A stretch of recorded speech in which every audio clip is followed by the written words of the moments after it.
and I'm going to assume you're Melissa, am I correct? I am Melissa, I am rocking today. So we're going to get ready to start. Basically, we have 15 minutes, and I want to introduce Steve Huntley and Melissa White from the Valley Opportunity Council. Thank you for coming. Thank you for submitting your proposals of interest. And thank you for what you've done in the community. Thank you for working with me the other day on the air quality issues. And so what we're basically doing, you got 15 minutes. Alicia's going to have a 5-minute warning for you to tell you that time is running out. What I strongly suggest is, I know you have multiple proposals, that you would kind of highlight which proposal is most important to you and work your way through and from top to bottom, and why, and who you're going to serve, and what you expect the positive impact. So Steve or Melissa, whichever one wants to start, you got it. Great, I'll start.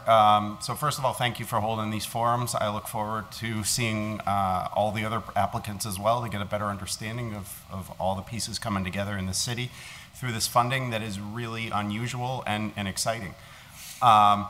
For the VOC, I just want to share that immediately our programs will go into effect. Our 3 proposals were for 3 programs that are already in place, we're already working on. And they also include substantial wraparound services. That's one of the things we pride ourselves on, is supporting people from beginning, middle, and end of their journey. And really in an effort to try and get them self-sufficient and off the subsidies and any sort of support at all. The first program I want to highlight is our rent mortgage assistance program. That's our top priority for the application. The 3 applications we submitted. This program continues a CDBG Cares program that we've had now for about a year, approximately a year.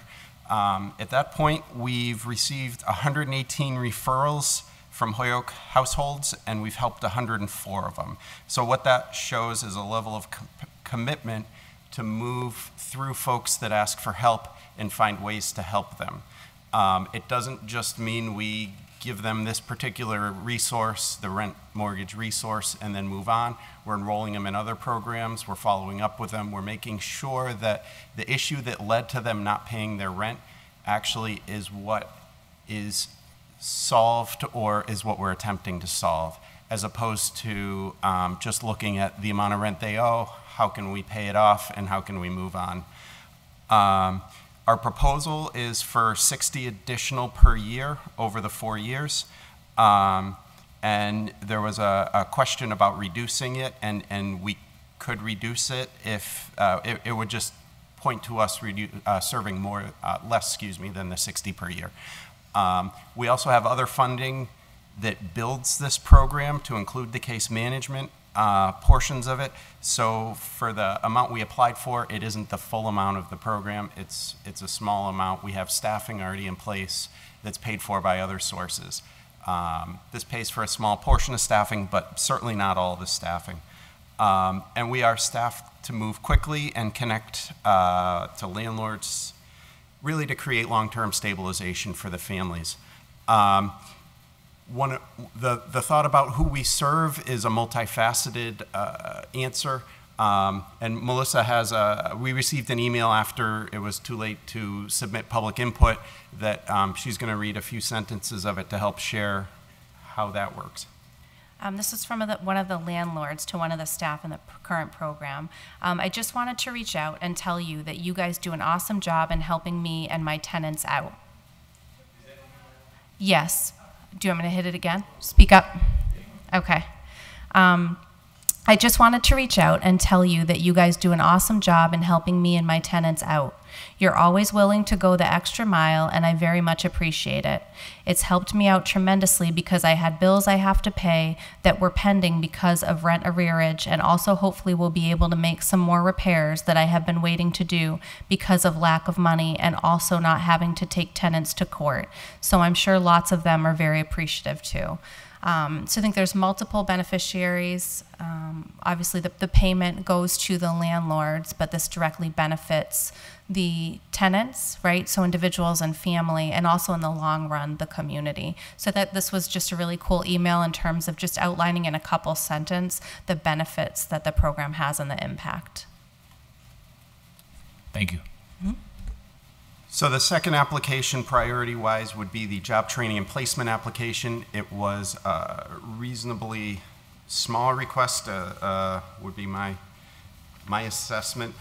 Essentially, we have what used to be referred to as the Welfare to Work program through the Department of Transitional Assistance, DTA. In order to receive the benefit, you have to actually be a SNAP participant or recipient. And we get folks who aren't quite SNAP recipients. Some folks work 2 jobs, sometimes the household's working 3 and 4 jobs, of all low-wage jobs. In order to make ends meet, it excludes them from being SNAP recipient, it excludes them from being eligible for this program. This program is very interesting. We've only had it probably 4 years now. It's brand new to VOC in the terms of long-standing organization, but we've already seen folks come in making essentially minimum wage and leaving with a CDL license where their hourly rate is somewhere between $28 and $30 an hour. They have health insurance that's not Mass Health. They have all sorts of benefits. It truly has become life-changing for those families to go from essentially $13, $14, maybe $15 an hour to $27, $28, $30 an hour with the potential for overtime, with the potential for vacation time, which you don't necessarily see when you have multiple minimum wage jobs. So we're excited about that, and we're excited to try and find a slight further tier to serve. We were asking for 5 more folks per year to serve and 20 over 4 years. Currently, we have 25 in the program enrolled, and that's about what we're funded for through the DTA. So, like I said, it is a pretty small program, and felt like it was a pretty small ask. So you're looking to double what you currently do? No, we're looking to add 5 to what is 25. Okay, gotcha. And it would be kind of to meet that need. So there are referrals and people that reach out to us that we just can't serve due to the DTA guidelines that we would like to serve and that would benefit from the program. Because of the SNAP program, or the SNAP requirement. They're not SNAP eligible, okay. Correct? Yes. Thank you. The last application we submitted was the emergency stabilization. You can speak to that better than I can, Melissa, frankly, if you don't mind. So this is another existing program. So the program serves those that otherwise would remain in a violent situation or be homeless.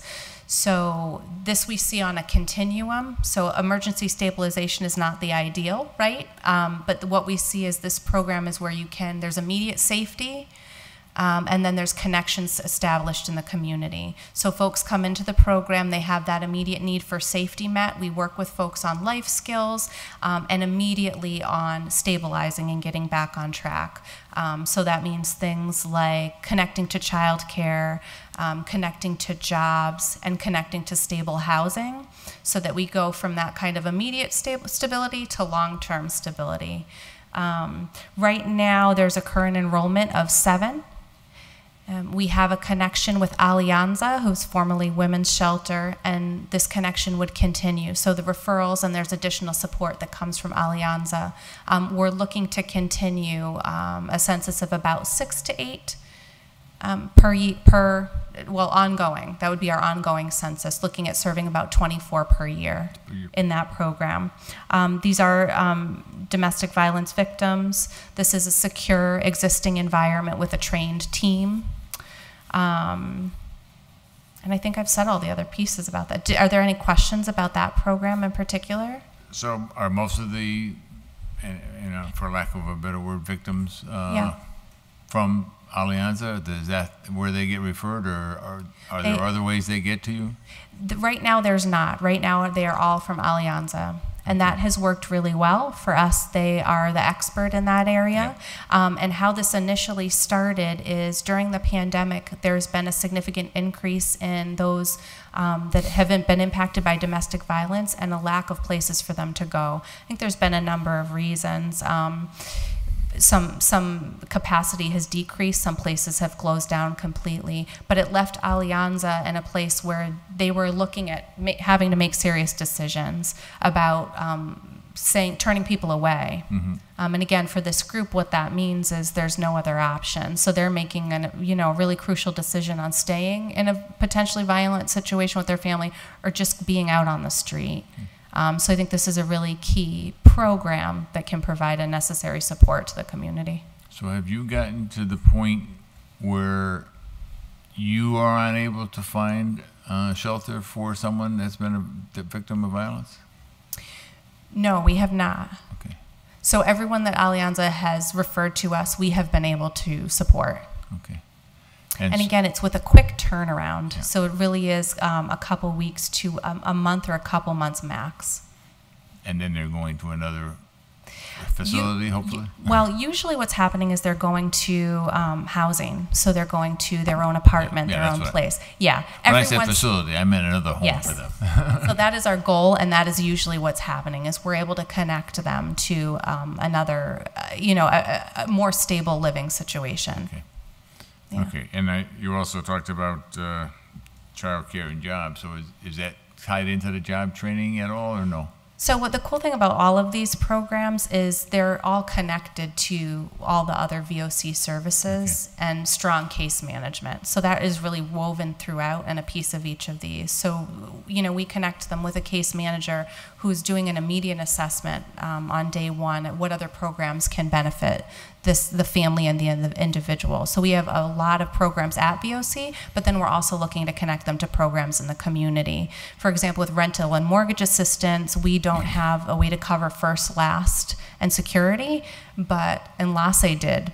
So we had connected with Enlace and been able to make referrals to them as well. But we connect folks to our early ed programs, our centers and our family providers.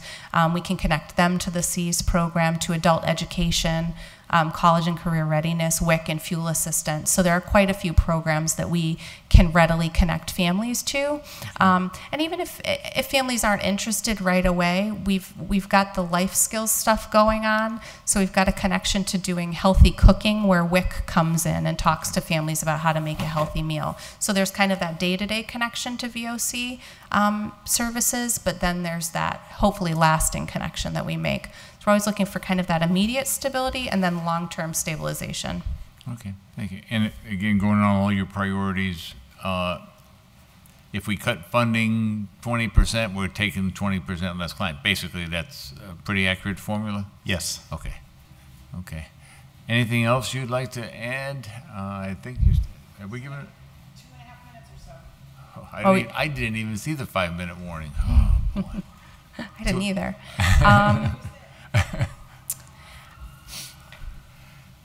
I feel like we should do something with that 2.5 minutes. I think we can give you 2.5 minutes back to catch up. Okay, no, that's good. First of all, again, I want to thank you for all you do. I mean, you got a very good reputation in the community. Obviously, you have a compassion and empathy for people, which I appreciate.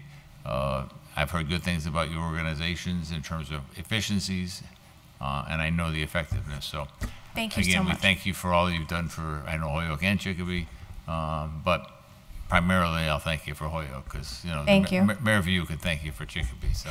One more quick thing, if I could just mention, the SEAS program has an existing strong connection with United Tractor Trailer Training School, which is from and of Holyoke. But they provide that CDL training nights, weekends, days, and fully bilingual Spanish and English, which is a huge support. Yeah, and I've actually worked with them on a few things. Yeah, they're great. And yes, they've given a lot of people a chance for jobs, which we appreciate. I just got to make sure that we don't cause problems in the neighborhood. But that's another issue. For sure. Thank you. But hey, thank you very much, and thank you for coming on short Thank you. notice. The public now gets a chance to hear your proposals, and I think that's important. So thank you very much, and we'll be, exactly the time frame. It's been altered as we got along. We've had a few snafus here trying to get things a little farther along. This obviously was added as I had more and more people asking for a chance to have more public information. I think this is probably the best way to get it out there. So thank you very much for coming on such short notice, and thank you for all you've done. I appreciate it. Thank you.